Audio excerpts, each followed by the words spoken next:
Қалада қанша камера қосылған жалпы? Жалпы 3,5 мыңдай камера қосылды. 3,5 мың.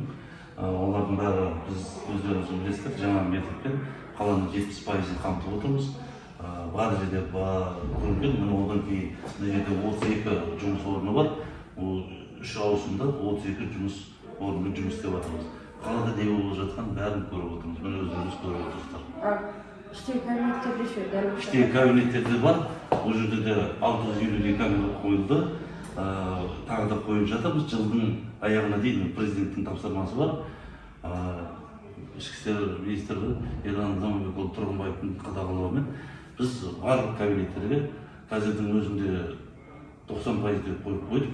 Қалғанын жылдың аяғына дейін бәрін бітіреміз. Жергілікті әкімдік бюджет қарастырып жатыр ғой, иә? Қарастырылған, берілген бәрі жұмыс бітуге айналды. Біз жақында бітеміз осы. Жақында орналастырып боласыздар, иә, камераларды? Бітеміз.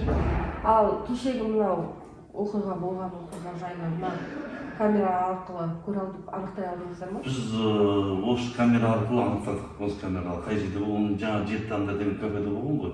Сол жерге қарап, сол жердегі бейне жазбаны алып, сол арқылы кімнің қандай қатысқан, кімнің қандай қимыл жасаған, біз оны алып бейне жазбаны прокуратураға бердік. Енді олар заңды бағаларын беріп жатыр.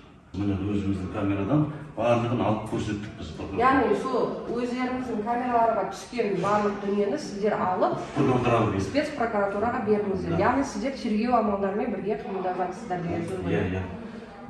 Енді келеңсіз жағдайлар болады, енді осындай жағдай болып қалды. Камералардың арқасында анықтауға мүмкіндік бар, иә? Бұрынғыдай емес. Бұрынғыдай емес, бар жерде камера бар. Біздің ең бірінші камераларды қою деген мақсатымыз осындай көшелерде, ғимараттарда болып жатқан келеңсіз оқиғаларды анықтау болатын. Мына камералардың арқасында анықталған және оны жаңа тергеу барысында прокуратураға өткіздік деп айтып отыр Ералы мырза.